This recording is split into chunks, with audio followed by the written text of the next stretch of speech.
Three terrorists apprehended in a joint operation by security forces in Baramulla, Jammu and Kashmir. Terrorists killed two Bakarwal community members in Pulwama.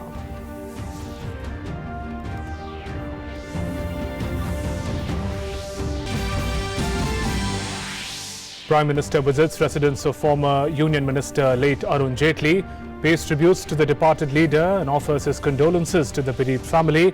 Home Minister Amit Shah was also present with him.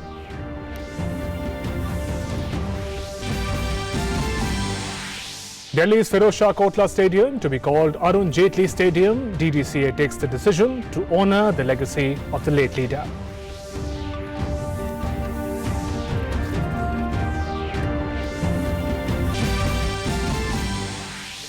India to host the 14th Conference of Parties of the United Nations Convention to combat desertification in September. Union Minister Prakash Javadekar says government aims at restoration of 50 lakh hectares of land in the next 10 years.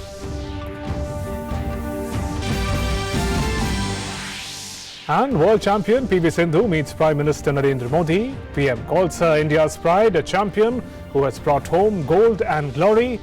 Sindhu also meets Sports Minister.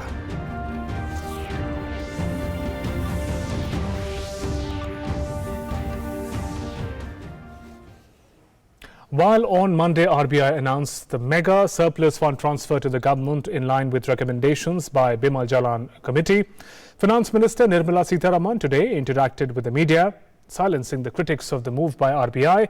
FM said that Bimal Jalan Committee was constituted by the central bank and not the government. The recommendations by the committee are expected to reform the capital framework of Reserve Bank and also direct the surplus fund to strengthen the Indian economy. On the mega surplus fund transfer of Rs 1.76 lakh crore by the Reserve Bank of India to the government, Union Finance Minister Nirmala Sitharaman has hit back at the criticism by the opposition parties. She said that Congress leader Rahul Gandhi should first consult former finance ministers and senior leaders from his own party before levelling allegations. Congress party कम से कम reserve bank के मामले में उनके यहाँ जो भी फिनांस मिनिस्टर्स थे, जितने भी सीनियर्स थे, उन सब से बात करने के बाद उनका आरोप डालना चाहिए था। फिर भी वो चोर कहने के विषय में तो अभी माहिर हो गए हैं, इसलिए मैं उसको इतना परवाह नहीं करना ना। She further clarified that the Bimal Jalan committee that made the recommendations for surplus fund transfer was constituted by the RBI itself and not the centre, and therefore no one should question the credibility of the central bank. The Bimal Jalan committee had eminent experts in it. It was constituted by the Reserve Bank themselves and not by the government. They have had several sittings and have said or have come out with a formula. Like the committees which looked at the excess capital framework earlier. So this is a committee which the Reserve Bank appointed, had experts.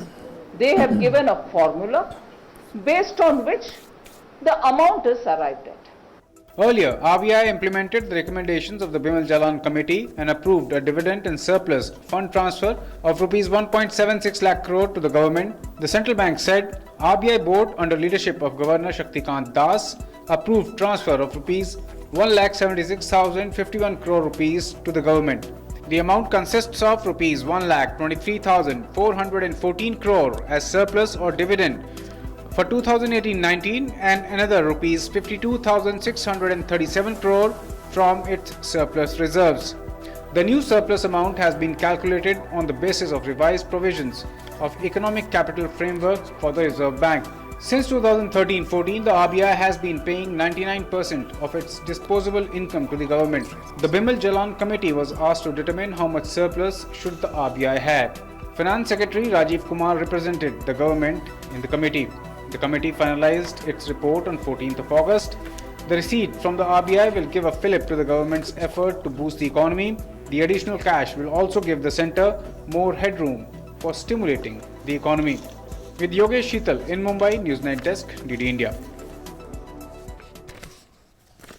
So the recommendations that were made by the Bimal Jalan committee that led to the mega decision by the RBI to transfer funds in the tune of 1.76 lakh crore to the centre.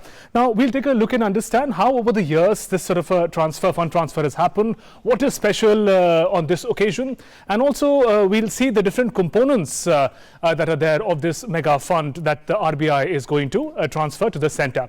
Let's begin with how the pattern has been over the years.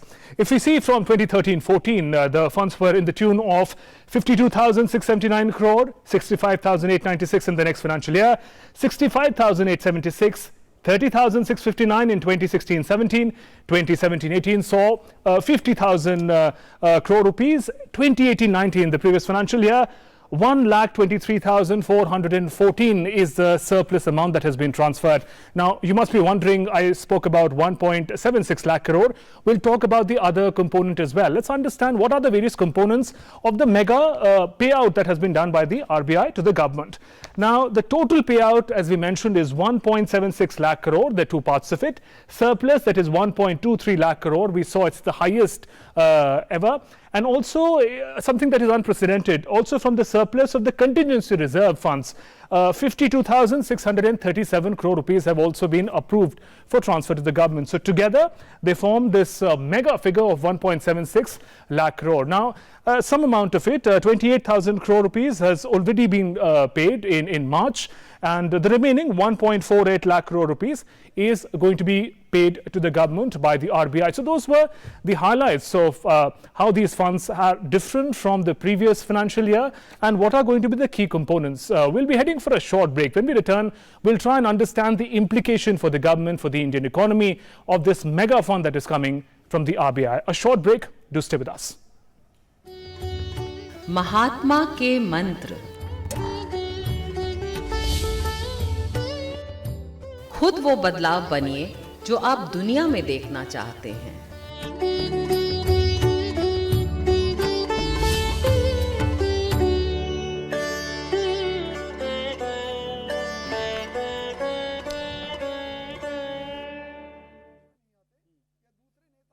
A quick look at the day's top news. 100 big stories from across the country and the world in just 30 minutes. Watch Express News Monday to Friday, 7 p.m. only on DD India.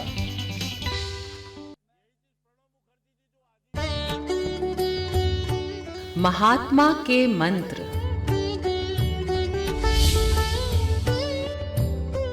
स्वच्छता में ईश्वर का वास होता है।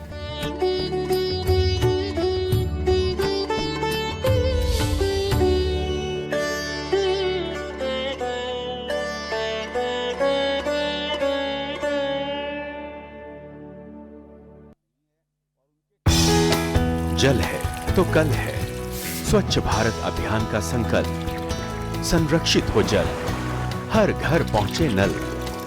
जल संकट को हमने गंभीरता से लेना होगा। पानी बचाना है, हर घर को जल, इस मंत्र को लेकर के आगे बढ़ना है। जल शक्ति समाचार सोमवार से शुक्रवार शाम 6:50 पर सिर्फ डीडी न्यूज पर।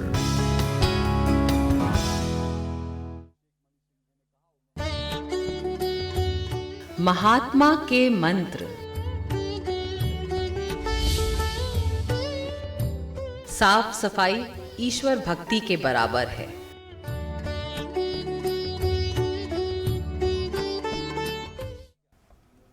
Welcome back. You're watching Newsnight, and tonight we're talking about the mega fund transfer by the RBI to the centre, and that is also the issue in focus for us this evening. RBI boost for the Indian economy. That's the issue in focus for us. Joining me in the studio are two eminent guests. Let me introduce you to them. And Dr. Ram Upendra Das, Head, Centre for Regional Trade, Government of India. Welcome, sir, to our studios. Also joining us is Ashok Kumar Bhattacharya, Editorial Director, Business Standard. A warm welcome, sir, to you too. Dr. Das, I'll begin with you. Now, at the heart of it lies the recommendation by the Bimal Jalan committee. Now, help us understand the economic context, provisions, vision with which this committee has been acting that led to these recommendations, which will ensure that a mega fund of 1.76 lakh crore will be made available to Government of India by RBI. Well, this has been a debatable issue. Yes. What, how and when the excess liquidity that is in the hands of the Reserve Bank of India in India should get transferred to the Government of India. And that is why, given that context of the debate, Bimal Jalan, who himself has been an RBI governor, Yes. along with other noted experts, a committee was constituted under his chairmanship, and they deliberated upon this subject. They come up with certain percentages. There are various funds at the disposal of Reserve Bank of India. And this was an RBI mandated committee, And not a this, government. no, this was constituted by RBI, and an independent evaluation, which is very technical in nature, Right. was undertaken, and it was recommended by the Bimal Jalan committee that as far as the contingency fund is concerned, 5.5 to 6.5% can be retained by the RBI, and the rest excess can be transferred to Government of India. Because the situation was such, the reports suggest that the contingency fund had 6.8% with RBI. So, the rest they have been able to do, which is around 52,000 crores. Right. The second is currency and gold revaluation account, which is perhaps the biggest account that our RBI has with excess liquidity. For that, they had recommended 20 to 20.5% of keeping it with RBI, and the rest, the excess can be transferred to the Government of India. The current situation reportedly suggests that they had around 23%, which was within the range, and therefore the excess of 1,23,000 was actually transferred. So, this total is amounting to 1.76 lakh crore of rupees transferred, out of which 28,000 was already transferred in the earlier financial year. So, the balance of 1.43. We'll talk further on the technicalities of it. Ashok ji, I'll come to you.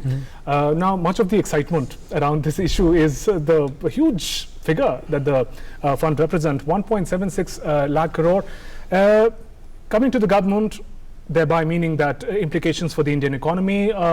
What could this fund really mean? The finance minister didn't say much about the plan for the use of this fund, but the potential that it has for the economy. Well, bridge the gap. To be factual and honest, the extra money that is coming is very small. Right. What you are seeing is 1.76 trillion or 1.76 lakh crore of total money coming from RBI in the 2018-19 financial year, which ended in June. Now, if you look at what has already been taken by the government in its budgets, you will realize the extra amount that will come over and above which is already provided for in the budget, which you will consider as extra money with the government, is only around 58,000 crore, which is around 0.3% of GDP. How? Because out of 1.76 lakh crore, 1.23 lakh crore is coming from by way of dividends. Another 52,000 crore is coming by way of contingent reserve transfer, which is the realized capital, so to say. Now, but out of 1.23 lakh crore of dividend, 28,000 crore was already given by RBI as interim dividend to the government, which the government took credit for in its 2018-19 financial year. And the government has already taken credit for in its budget for 2019-20 at 90,000 crore. How do you then see the significance of this? The significance of this, and it's not a one-time thing. I mean, we see a huge increase. It is an increase, but what will happen is that this extra 58,000 crore of rupees will provide a kind of a cushion to this government, because there are early signs of revenues not keeping pace with the way it should be, because after all, economy is going through some sort of a slowdown. The automotive sector, for which their package was announced last Friday, is in place. So tax concessions also that needs to be accounted for. So now, if there is a tax revenue shortfall, then this will come in as a big cushion for the government, because 3.3% fiscal deficit target is something that the government believes should be sacrosanct, and it ideally should remain sacrosanct. So this 58,000 crore to my mind will come in as a cushion for any revenue shortfall that may take place, unless the revenues collection targets really sort of pick up and revenue collections improve. Yes, 58,000 crore, not a small amount of money, which can be used for a variety of stimulus measures, everything. But I think the government is cautious. The government wants to make sure that this money is used for meeting a contingent situation where the revenue shortfall takes place. So you come in and step in and make sure that the fiscal deficit target is made sure. These funds are also coming at a good time in that manner. At the time absolutely. Now there is another point that you need to think, that there is this issue about what should be the ideal level of contingency reserve that should be kept with the RBI. Yeah. Now this Jalan committee has talked about a band of between 5.5% and 6.5% of the balance sheet value. What is RBI's total balance sheet value? It is something around 40 lakh crore or so. So now the RBI, the committee, Bimal Jalan committee has said, let the contingency reserve or the realized capital move between 5.5 and 6.5. The RBI board yesterday decided that it should stay at 5.5, which is why it has given that extra money. Now if it had decided to stay at 6.5, the extra money would have been far less. Now the question is, the RBI board doesn't have the flexibility of going any further. Okay. Because this is a Jalan committee now. Its rules are now written in stone now. All right. Now you cannot go below 5.5. So next year, from contingency reserve, you cannot give anything more. All right. So, Dr. that's Das, the point we need to keep in mind. Certainly. Dr. Das, if I can ask you to reflect on that particular aspect. I mean, we were looking at the figures over the previous financial years, and we see 2017-18 figures stood something at 50,000, 2016-17 was 30,000 surplus transfer, and for 2018-19, 1,23,414. As Ashokji also mentioned about how the provisions of Jalan Committee are going to dictate how RBI hands over the surplus to the government. From here on, from this financial year, from the financial years that follow, are we going to see this marked increase that we noticed from 17-18 to 18-19?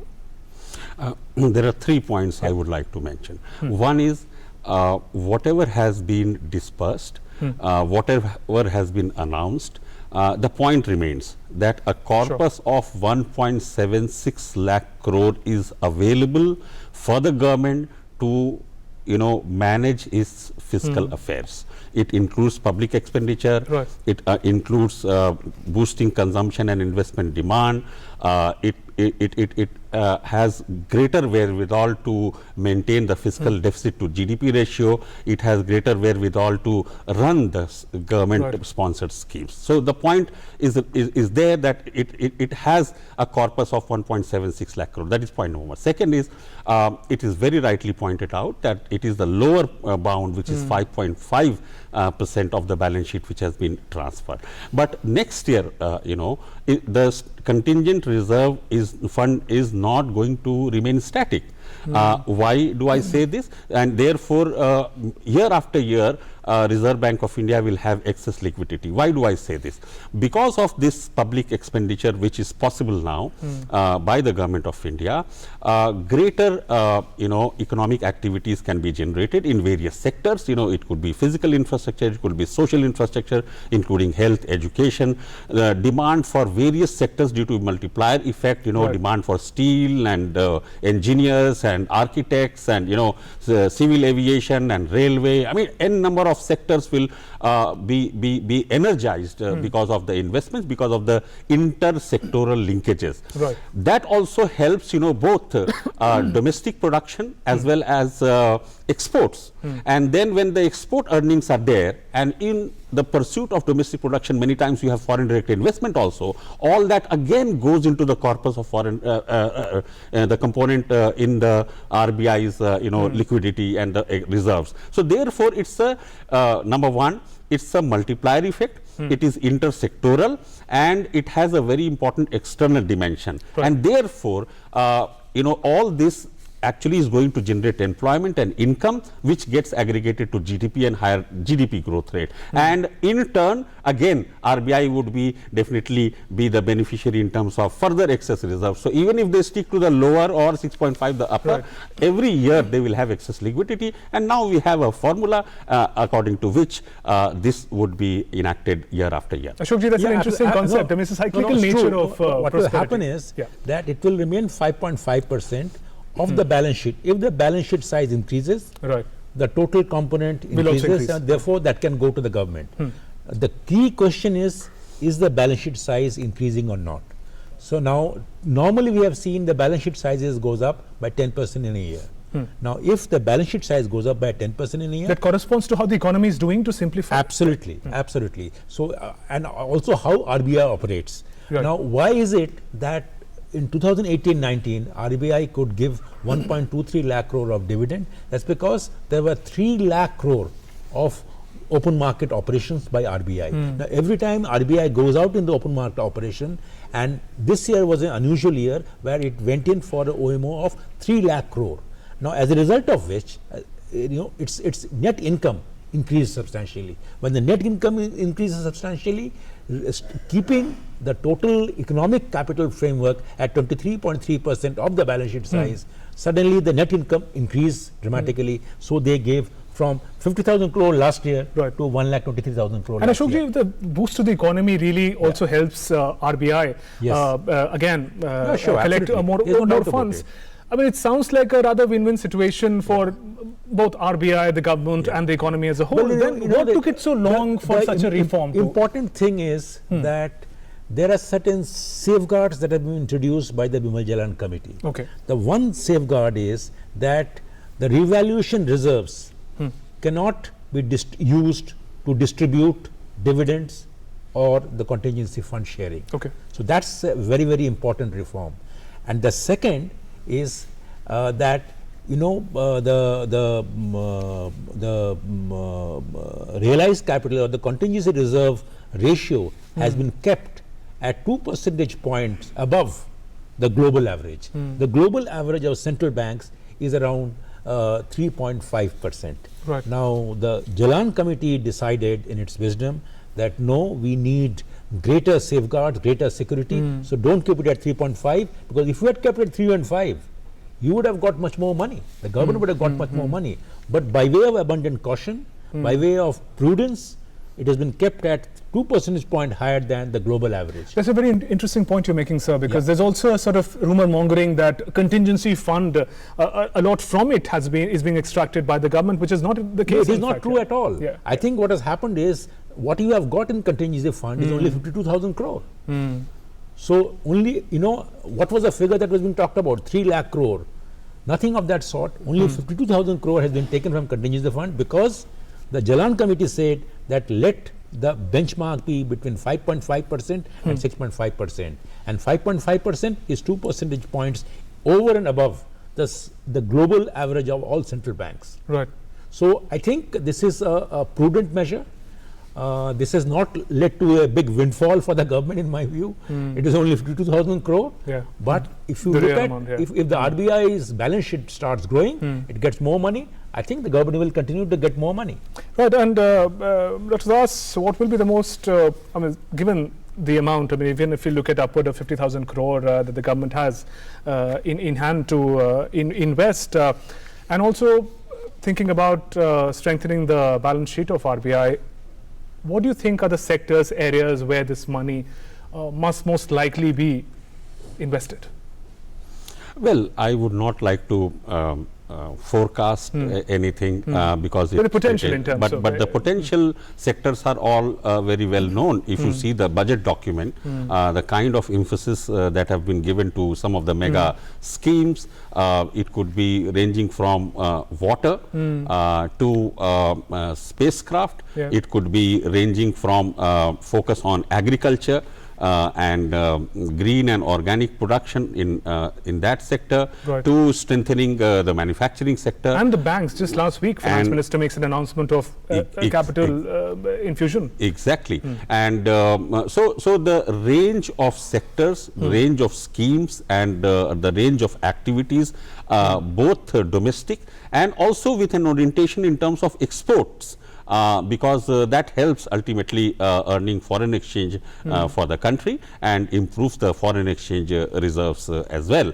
I think these are broad directions in which allocations would be possible to realize while keeping the fiscal deficit to GDP ratio in check, so that the inflationary pressure, which is also a very important objective of the monetary policy. So I think at a macro level, the strategy appears to be making monetary policy and fiscal policy in sync, and as it was very rightly pointed out, here RBI and RBI's due diligence has been impeccable, and they have a track record of an amazing cautious approach all along, and therefore I see the macro context of both monetary and fiscal policies, and both combined focusing on the domestic side as well as the external sector side is something which is going to unfold into greater GDP growth and then distribution of income across. Right. Ashokji, over the years, at least past 4 or 5 years, we've seen how the finance ministry has time and again spoken about how RBI has a lot of surplus funds, and something needs to be done about it, perhaps a prudent way of how much the RBI needs to keep, how much the government could use to invest in the economy. Now this major decision has come. In the context of this, Finance Minister also rejected the allegations of the opposition that RBI's autonomy is in any ways compromised. Putting all these factors together, how do you see this as a prudent measure forward by the RBI itself, given that this committee was constituted by the RBI and the government did not have any intervention in this? Although there was a suggestion that the government wanted more funds to be released from the RBI, but the decision of this committee is an internal matter of RBI. No, absolutely. No, the background is somewhat like this, that when there was this discussion between the finance ministry many months ago and the RBI, and there was this suggestion that RBI is sitting on a lot of around 9-10 lakh crore of reserves, and the RBI argument then with the then Governor Urjit Patel was that these are much of it, almost 6 lakh crore is around and revaluation reserves which cannot be actually be realized because they are notional. So there was this debate going on, and at that time there was some sort of exchange of notes between the finance ministry and the RBI, and the finance ministry sent out a message to RBI saying that under section 7 of the RBI Act they want to have a discussion on the economic capital framework issue of the RBI. Now this is provided under the law. The RBI Act stipulates that under section 7 the government can actually seek a discussion on it, which is what the government did. And after that, in the last week of November, there was a RBI board meeting wherein the government representatives made a case for a review of the economic capital framework for the RBI. RBI's response was that let me set up a committee of experts.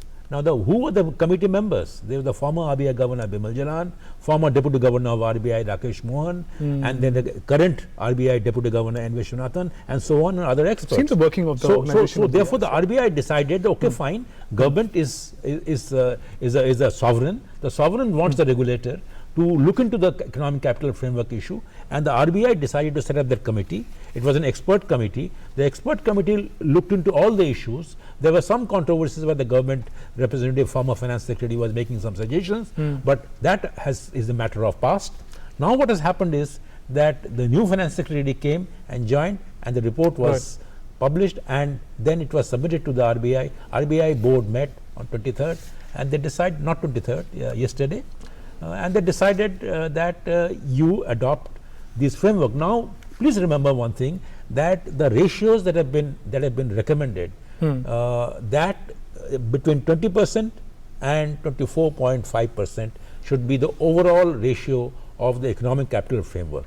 Now, that to my mind is a very sensible, safe ratio. Now, nobody can quarrel that this has come from some government thing. It has come from an expert committee. Now, remember that there were in the past also there were many expert committees which would recommend various ratios. Malagam committee was there, Usha Thorat committee was there. There are so many committees have gone into it. Now you have a Bimal Jalan committee. You cannot question an expert's view on this. So that committee has recommended, and RBI has accepted that. And the range was given. It is in the wisdom of RBI current management. They chose to have the lower benchmark. But that, as I said, the 5.5% is also 2 percentage point above the global average. So I don't think we need to worry about anything that has happened now. The government actually has reasons to complain, because they have got additional money from over and above what was provided for in the budget, is only 58,000 crore. But this money will be very useful for undertaking various investments as well as meeting eventual or potential revenue shortfalls. Right. Dr. Das, one particular aspect I'd like to come back to, the figure of the excess contingency reserve fund of over 52,000 crore rupees, that is part of this 1.7 lakh crore fund from the RBI to the government. Now, for a layperson, there were doubts about whether RBI has to spend the contingency fund that we understand as a fund that the central bank has kept aside for in times of some sort of an economic emergency. If you could just clarify on that, how the decision that has been taken, how the fund, the over 50,000 crore that has been taken from the surplus of contingency fund, does not in any manner compromise RBI's ability in future to deal with any crisis. First of all, I am a very positive and optimistic person. I don't see India, anywhere near any crisis. In fact, in the past also, when 1997 East Asian and Southeast Asian economic meltdown happened, India was insulated. Of course, we have liberalized. Like a further buffer, it's like to be on the safe side. So we have always, as I mentioned, we have always had a very cautious approach. Yes. And when it comes to caution, if at all, if I may use the term err, we have erred on the higher side, and as it was mentioned, the global benchmarks are much more liberal as far as contingency reserves are concerned, funds are concerned, and therefore this ratio which has been arrived at by a very high powered technical expertise going behind that and recommending, and then RBI accepting it, only is an index of the fact that RBI is confident enough that this is something which is possible, and they have gone into all the parameters of any cost and risk analysis, and therefore in my view there should not be any worry in terms of meeting with any contingency quote unquote situation in future, which in my view is not there on the horizon as far as Indian economy is concerned. A bigger gain of this, that the RBI credibility has not been dented in this process, because there was a chance that the RBI credibility could have been dented. That would have been unfortunate. I think today one can say that RBI's credibility remains intact. All right, on that note, let me thank both my guests. Thank you very much, gentlemen, for joining us this evening and sharing those thoughts on this big decision by the RBI to move this mega fund to the government. Thanks very much for joining us in the studio. Moving on, Minister of Environment, Forest, Climate Change, Prakash Javadekar today addressed the media at the curtain raiser press conference of UN Convention to combat desertification in New Delhi. He said United Nations Convention meet will be held in New Delhi from 2nd to 13th September, which will see participation of over 3,000 representatives from across the world. The conference will focus on issues like desertification and degradation of land, while adding 50 lakh hectares of degraded land will be made fertile in 10 years. India aims to restore 50 lakh hectares of degraded land in 10 years. Union Minister for Environment, Forest and Climate Change, Prakash Javadekar, informed that the 14th session of Conference of the Parties to the United Nations Convention to Combat Desertification is scheduled to take place from 2nd till 13th of September 2019 in New Delhi. Around 200 countries and more than 5,000 representatives will come together to deliberate upon challenges like desertification, degradation of land and drought. लगभग 100 देशों के ministers उस विषय के आ रहे हैं। 3000 से ज्यादा डेलीगेट ऑलरेडी रजिस्टर्ड हुए हैं। 200 देश इसमें पार्टिसिपेट करेंगे। ये 12 दिन चलने वाला, इसमें बहुत सारे एक्सपर्ट्स और बाकी विशेषज्ञ और उसमें काम करने वाले एनजीओ वगैरह भी आते हैं और सबकी अलग अलग चर्चा होती रहती है। उससे एक नवनीत निकलता है और वो नवनीत न्यू दिल्ली डिक्लेरेशन के रूप में आप सबके सामने आ जाएगा। It is indeed noteworthy that 1/3 of the planet's land, around 400 crore hectare, is affected by desertification, which in turn impacts 25 crore people. The conference assumes special significance for New Delhi as the problem is acute in India, with around 29% of its area being affected by desertification and land degradation. 50 lakh Hector ऐसी खराब हुई जमीन का पुनर्स्थापना करना, उसको फिर से विकसित करके उपजाऊ बनाना, ये चैलेंज हमने लिया है और उसके साथ साथ एक सेंटर ऑफ एक्सेलेंस देहरादून में बिठाए, ये भी हमने तय किया है।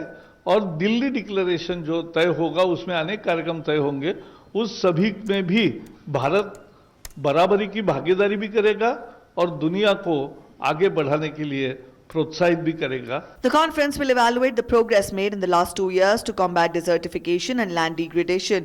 COP14 will not only focus on land management and improving the affected ecosystems, but also delve upon the regional, national and global means available to tackle this issue. A Delhi declaration on the issue is also expected to be announced.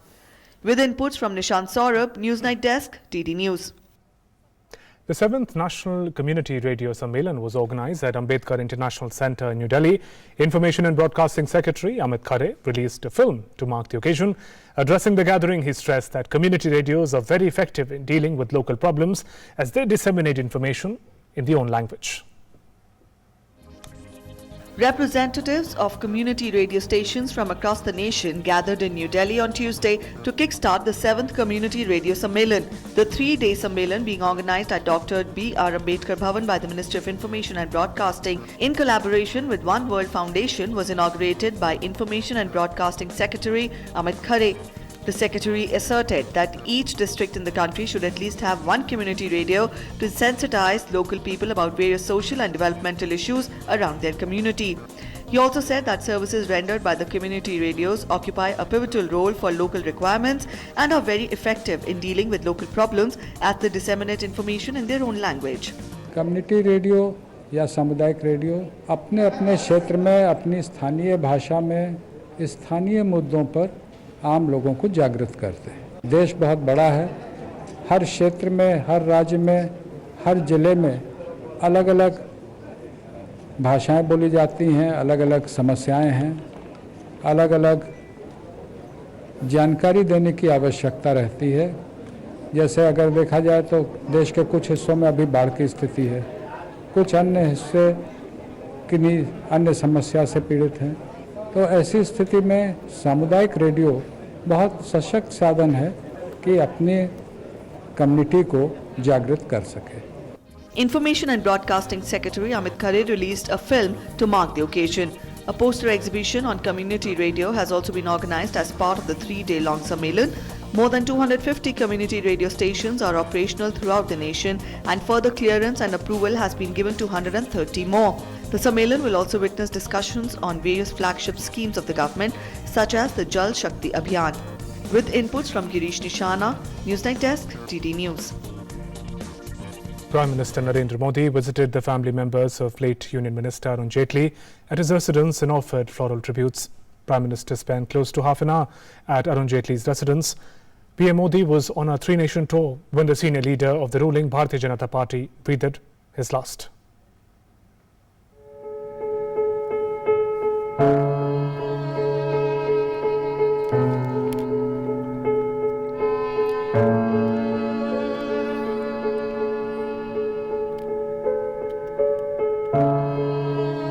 मेरे भीतर एक गहरा शोक, एक गहरा दर्द मैं दबाए करके आपके बीच खड़ा हूं। विद्यार्थी काल से जिस दोस्त के साथ सार्वजनिक जीवन के एक के बाद एक कदम मिलकर के चले,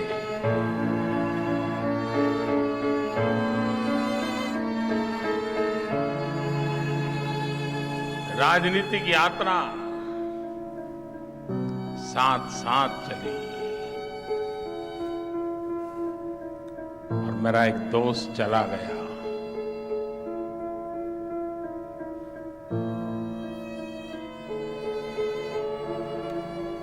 Tributes to a friend par excellence.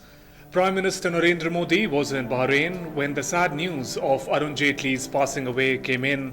Torn by the call of duty, all that he could do was express his anguish at not being able to be there for Arun Jaitley's last journey.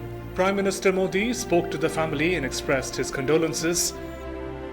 Prime Minister Narendra Modi landed back home at 3:10 a.m. on Tuesday. Within hours of this, he visited the family at 11 a.m. The mood was somber. Prime Minister Narendra Modi spoke to Rohan, Arun Jaitley's son, as well as his wife Sangeeta Jaitley. Also present were other members of the family, as well as Union Home Minister Amit Shah. He spent close to half an hour with the family.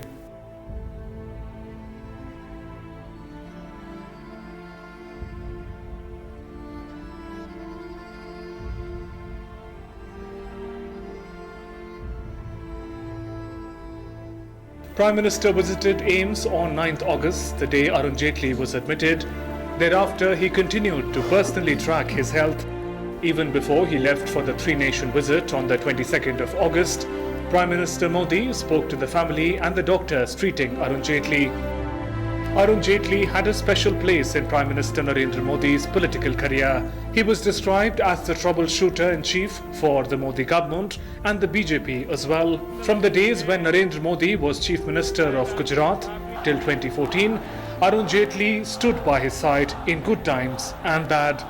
He played a key role in the declaration of Narendra Modi as the BJP's prime ministerial candidate in 2013. Jaitley held the portfolios of Finance and Defence Minister, among others, in the Modi government. It took a lot of convincing for Prime Minister Narendra Modi to leave him out of Modi government 2.0 on health grounds. Even though he wasn't formally part of the government, Arun Jaitley continued to put across the government's rationale on various key issues on social media. He also called out the opposition whenever needed. In Prime Minister Modi's words, and I quote, "With the demise of Arun Jaitley ji, I have lost a valued friend whom I have had the honor of knowing for decades. His insight on issues and nuanced understanding of matters had very few parallels. He lived well, leaving us all with innumerable happy memories. We will miss him." With Shailendra Mishra, Bureau Report, DD News. Let's look at some other stories now. Normalcy is gradually returning to Kashmir Valley after abrogation of Article 370. Administration is keeping supply chains replenished. Most phone lines are operational. People continue to repose their trust in the administration as development work has picked up pace. Meanwhile, a team of Minority Affairs Ministry embarked on a two-day visit to Jammu and Kashmir to evaluate the prevailing situation. In Pulwama, suspected terrorists kidnapped and killed two members of Bakrawal community, and Martyrs' Day was observed in Ladakh today. Here's more.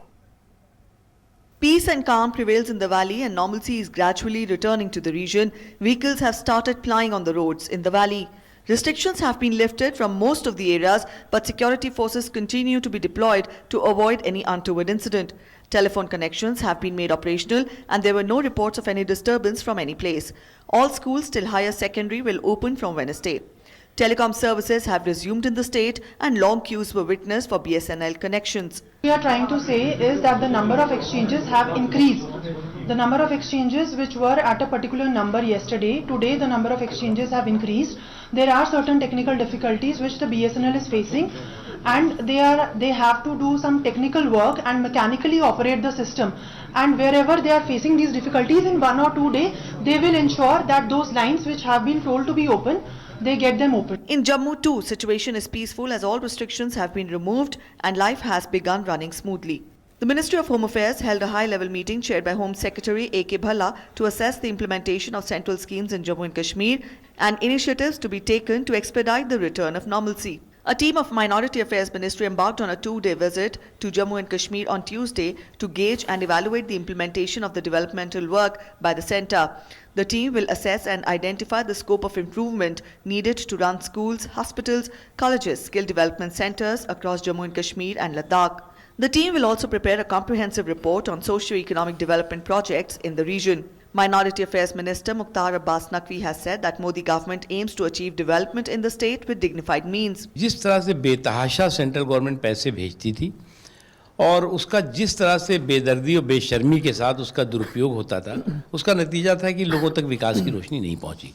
कुछ ये वजह थी, कुछ जो है वो 370 वजह थी, जिसमें कि लगभग 100 से ज़्यादा स्कीमें तो जम्मू कश्मीर, लद्दाख और करगिल में, लेह और करगिल में तो लागू ही नहीं होती। तो हमने, हमारी जो मिनिस्ट्री की टीम है वो श्रीनगर में रहेगी और वहाँ पर किन किन जगहों पे एजुकेशन से रिलेटेड ज़रूरत है, इंफ्रास्ट्रक्चर की, एम्प्लॉयमेंट से रिलेटेड ज़रूरतें हैं, वो कोशिश है हमारी कि स्कूल हो, कॉलेज हो, हॉस्टल हो, हॉस्पिटल हो, कम्युनिटी सेंटर्स हों, ITI हो, पॉलिटेक्निक हो, स्किल डेवलपमेंट सेंटर्स हो, ये सारे के सारे उन जगहों पर जिन जगहों पर कि अभी तक बिल्कुल नजर ही नहीं गई लोगों की। In Pulwama, suspected terrorists kidnapped 2 members of the Bakrawal community and later killed them.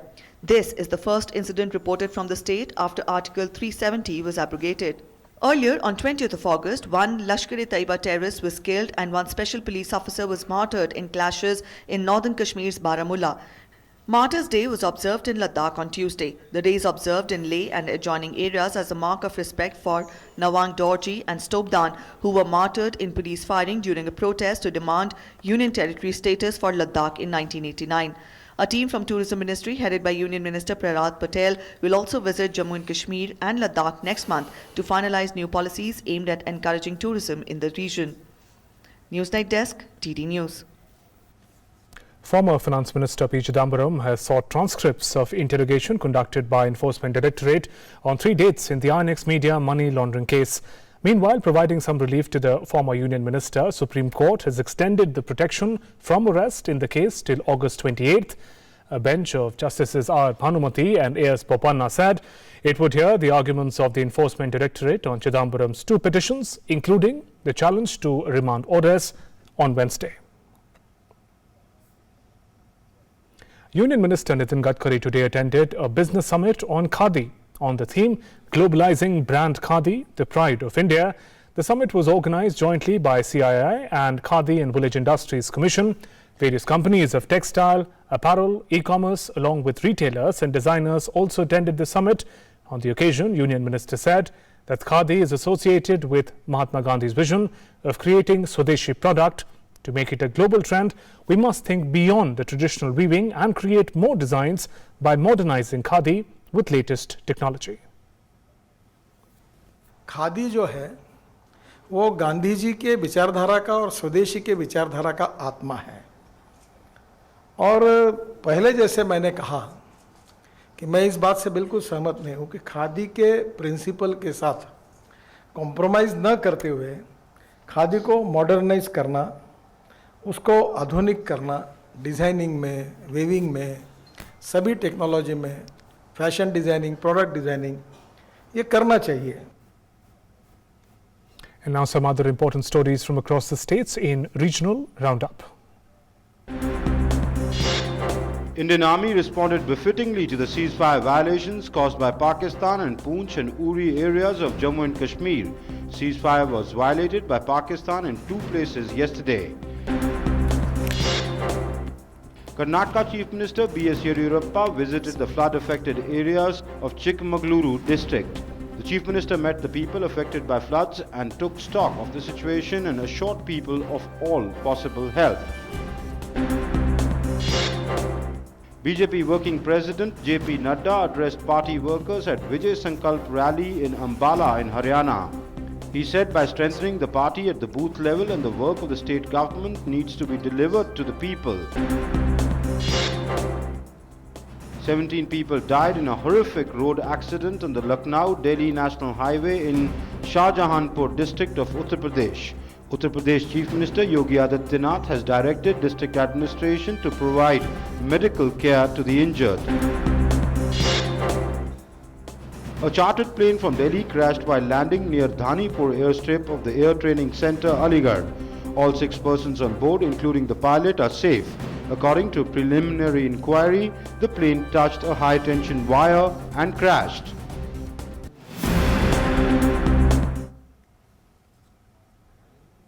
Union Minister Prakash Javadekar congratulated the toy bank on completion of its 5,000 centres in the country. He said such centres in various schools would be useful, particularly for those kids who cannot afford toys of their own.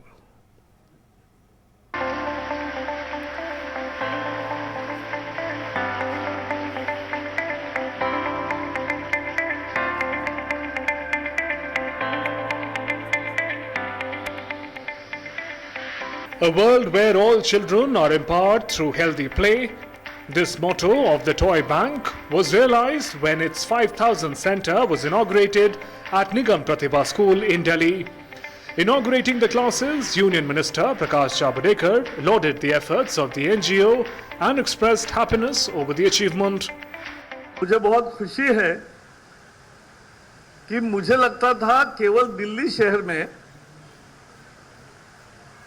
खिलौने इकट्ठा करते हैं और बच्चों को खेलने के लिए देते हैं, लेकिन जब मैंने सुना और देखा कि देश भर में 5,000 जगह इस तरह के टॉय बैंक प्रस्तावित किए हैं, मैं बहुत बहुत आपको बधाई देना चाहता हूं, क्योंकि ये सही काम है. On the occasion, the Toy Bank Director Vidyun Goyal explained about the working of the Toy Bank NGO and said in the coming days more such toy banks would be opened in many other schools. हमने दिल्ली के एक MCD school में safe play room एक pilot project start किया है. ये जो safe play room है ये राइट टू प्ले पे काम करता है, क्योंकि प्ले एक बच्चों का अधिकार है और अनफॉर्चुनेटली इंडिया पे इस पे कोई काम नहीं कर रहा है. बट हम चाहते हैं कि हर बच्चे को खेलने का अधिकार हो और वो खेल के सीखे. That means learning through play. इसमें और उस पर कुछ अलग लिखा हुआ है, check.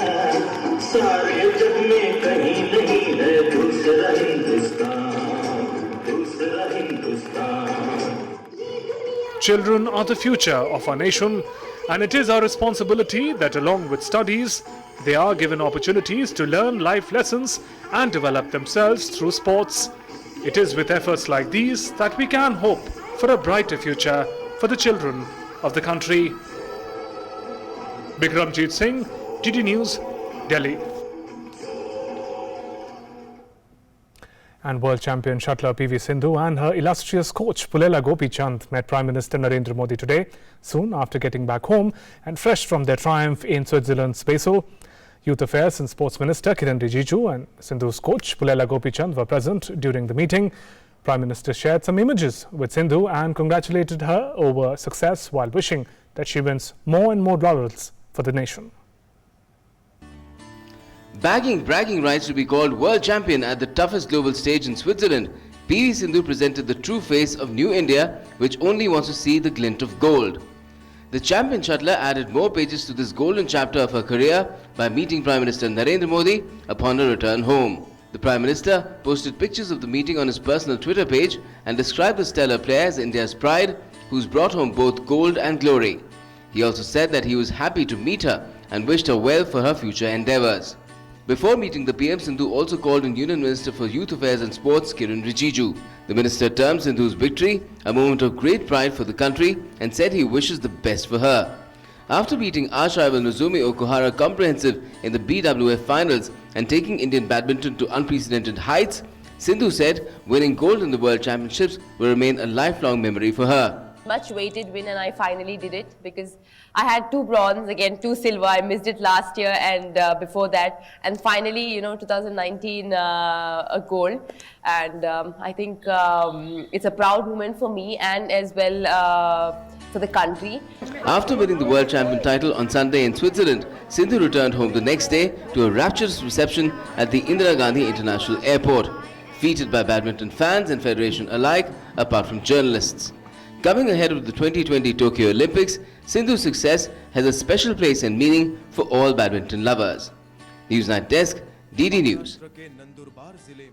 And Brazil's President Jair Bolsonaro has said that he was open to discussing the G7 aid to fighting fires in Amazon if his French counterpart Emmanuel Macron withdraws insults made against him. Bolsonaro's remarks came amid an escalating war of words with Macron over the worst fires in years that have sparked a global outcry and threatened to torpedo a huge trade deal between the European Union and South American countries. Hours earlier, a top Brazilian official had rejected the G7 countries' offer of $20 million to combat the fires devastating the forest in Brazil and Bolivia, saying that Macron should take care of his home and his colonies. The latest official figures show 1,659 new fires started in Brazil between Sunday and Monday, taking the toll to this year to 82,000, the highest since at least 2013. Even as military aircraft troops help battle the blazes, more than half of the fires are in the massive Amazon basin.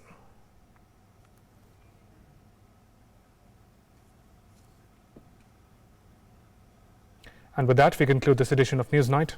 Namaskar.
You're watching a brand new edition of India's World with me, Frank Rausen Pereira.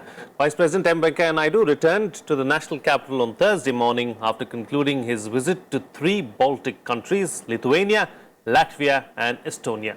During his visit, the Vice President expanded India's outreach in the region, with all the 3 countries agreeing to support India's claim for a permanent seat on the United Nations Security Council. The Vice President held wide-ranging talks with the heads of all 3 nations and addressed business forums and the Indian diaspora. Appreciating Estonia's e-residency scheme, which has facilitated about 2,200 Indians to become e-residents of Estonia, he said it would enable Indian companies and entrepreneurs to use Estonia as a launchpad for entering the Baltic, Nordic and European markets. On this edition of India's World, we will analyze India's ties with the Baltic states.